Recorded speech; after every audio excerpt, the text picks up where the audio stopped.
Hello everyone, इस video में हम लोग डिस्कस करने वाले हैं कॉम्प्लेक्स नंबर का एक क्वेश्चन जो कि जी मेंस 2024 में आया हुआ है। ओके, क्वेश्चन है the sum of all possible values of theta belongs to -π to 2π for which 1 plus I cos theta by 1 minus 2I cos theta is purely imaginary is equals to what। तो हम लोगों को करना है क्या है, sum of all possible values of theta calculate करने हैं, लेकिन थीटा कहां से कहां होना चाहिए, -π से 2π के बीच। Okay, options are 2π 3π 5π and 4π। तो चलो सॉल्व करते हैं इस क्वेश्चन को। We have given z, let us say कि z इसको जो हम लोगों ने एज्यूम कर लिया 1 plus I cos theta divide by 1 minus 2I cos theta. और ये जो कॉम्प्लेक्स नंबर है ये एक्चुअल में प्योरली इमेजिनरी है।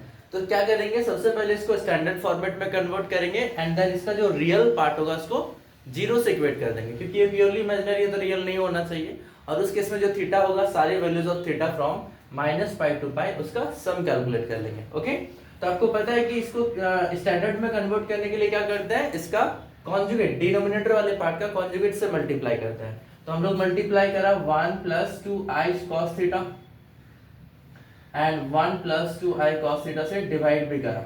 अब दोनों को मल्टीप्लाई करते हैं, ऊपर वाले टर्म्स को मल्टीप्लाई करते हैं, तो क्या होता 1 plus 2I cos theta and 1 से मल्टीप्लाई करोगे तो I cos theta and plus 2I square cos square theta. Denominator में देखोगे तो मिलेगा a माइनस बी और a प्लस बी का फॉर्मूला के अकॉर्डिंग, तो a स्क्वायर और माइनस बी स्क्वायर हो जाएगा 2I cos थीटा का होल स्क्वायर। ओके, अब एक लाइन और लिखते हैं, जिसे देखो 1 और ये बन जाएगा ये वाला term, this is -2 cos square theta और ये दोनों मिला के बन जाएगा 3I cos थीटा।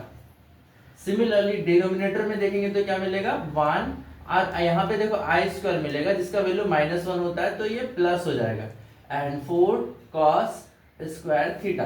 यहाँ पे हम लिख दे रहे हैं कि I स्क्वायर का वैल्यू होता है -1। ओके, यहाँ पे मैंने -1 अप्लाई किया और यहाँ पे भी -1 अप्लाई करा।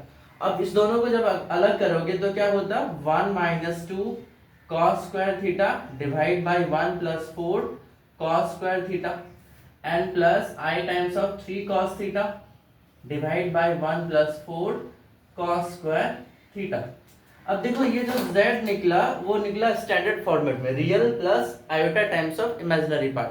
अब आपको पता है कि ऐसा सिचुएशन होने पे क्या करते हैं, ऐसा सिचुएशन पे हम लोग करते हैं इसको स्टैंडर्ड फॉर्मेट बोलते हैं। और इस केस में इसका जो रियल पार्ट है वो जीरो होगा, क्योंकि क्वेश्चन में ऑलरेडी गिवन था ये प्योरली इमेजिनरी है। तो हम लोग इस नंबर को किससे इक्वेट कर देंगे, ये वैल्यू को जीरो से इक्वेट कर देंगे। ओके, तो इमेजिनरी पार्ट इमेजिनरी पार्ट नहीं, real part of z must be equals to 0, क्योंकि ये प्योरली इमेजिनरी है।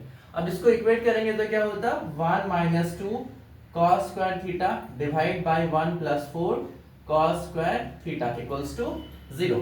डिनोमिनेटर तो 0 हो नहीं सकता है, that is we have 1 minus 2 cos square theta equals to 0।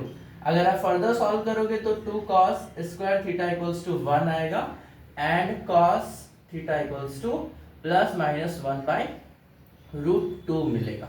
Okay, cos theta का वैल्यू मिल गया +-1/√2, बट हम लोगों को एक्चुअल में क्या चाहिए, थीटा का वैल्यू चाहिए। तो क्या करते हैं, इसको फर्दर सॉल्व करके थीटा का वैल्यू कैलकुलेट करेंगे जनरल सॉल्यूशन का फॉर्मूला से। ओके, हम इस पार्ट को मिटाते हैं, आप लोग वीडियो पॉज करके कंप्लीट कर लेना, लिख लेना। ओके, चलो मिटाते हैं।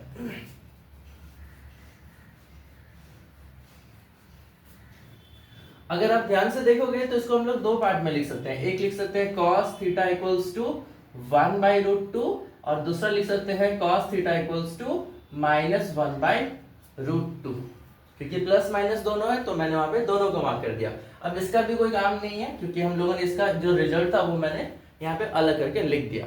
एक फॉर्मूला आपको याद आना चाहिए जो कि होता है ट्रिगोनोमेट्रिक इक्वेशन का formula, cos x equals to cos y, then x equals to होता है 2n pi plus minus y।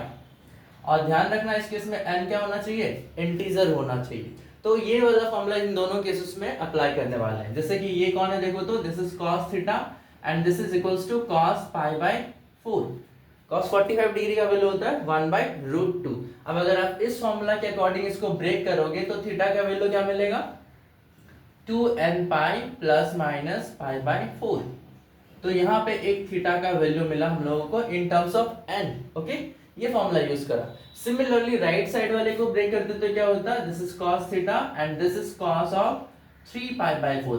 cos 135 degree का वैल्यू होता है -1/√2 एंड फिर से cos x equals to cos y, ये वाला फॉर्मूला।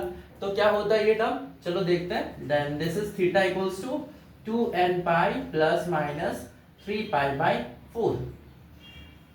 ओके, और इन दोनों केसेस में n का वैल्यू क्या ले सकते हो, any integer, n belongs to any integer. लेकिन आप सारे इंटीजर्स को ले तो सकते हो, लेकिन आपको सारे वैल्यूज ऑफ थीटा नहीं लेना है, क्योंकि क्वेश्चन में कंडीशन दिया है थीटा का वैल्यू -पाई से 2 पाई के बीच होना चाहिए। जैसे अगर आप n की जगह 0 लेते हो तो थीटा का वैल्यू क्या हो जाएगा, 0 प्लस माइनस पाई बाय 4 हो जाएगा। सिमिलरली यहाँ पे भी अगर आप n की जगह 0 लेते हो तो थीटा का वैल्यू क्या हो जाएगा, प्लस माइनस 3 पाई बाय 4 हो जाएगा। और प्लस माइनस पाई बाय 4 इस रेंज में बिलोंग करता है, दैट इज ये थीटा का वैल्यू हम लोग को इंक्लूड करना है। और 3 पाई बाय 4 प्लस माइनस दोनों इस रेंज में आते हैं, तो ये दोनों वैल्यूज भी हम लोगों को लेने पड़ेंगे, ये दो और ये दो। और उसी तरह आप n इक्वल्स टू 1 2 लेके चेक कर सकते हो, -1 -2 लेके। मैंने एक्चुअली इसका वैल्यू कैलकुलेट करके रखा था ताकि ये वीडियो ज्यादा लंबा ना हो जाए। ओके, तो मैं सारे थीटा को यहाँ पे लिख दे रहा हूँ जो कि इस रेंज में आने वाले हैं इन दोनों इक्वेशन के through. Okay, the values are -3 pi by 4, -pi by 4, plus pi by 4, 3 pi by 4, 5 pi by 4 and 7 pi by 4। ये चार वैल्यूज तो मैंने यहाँ पे कैलकुलेट कर दिए और ये दोनों वैल्यू एक्स्ट्रा में और मिलने वाले हैं, तो आप लोग ये वाला पार्ट कैलकुलेट कर लेना। ओके, अब एक लास्ट काम करना है और वो क्या करना था, देखो तो sum of all possible values of theta, that is we have to calculate the sum of these all values of thetas। Okay, तो क्या करते हैं, sum of theta equals to क्या होता है, -3 pi by 4 plus minus pi by 4 plus pi by 4 plus 3 pi by 4 plus 5 pi by 4 and plus 7 pi by 4। Okay, अब देखो ये प्लस माइनस की वजह से ये चार टर्म्स तो कैंसिल हो जाएंगे। अब ये बचा दो टर्म, आपको पता है डिनोमिनेटर सेम है तो ऊपर दोनों सिंपल ऐड हो जाते हैं, तो क्या हो जाएगा 12 पाई। आप एलसीएम लेके भी सॉल्व कर सकते हो, और 12 पाई आया तो 4 3 12, तो हम लोगों को जो रिजल्ट मिला वो मिला 3 पाई। तो इस क्वेश्चन का जो फाइनल आंसर है वो है 3 पाई। तो ऑप्शन नंबर 2 जो है इसका करेक्ट आंसर हो जाएगा। ठीक है, तो उम्मीद करते हैं आपको ये वीडियो समझ में आया होगा। ओके, तो thank you, thanks for watching.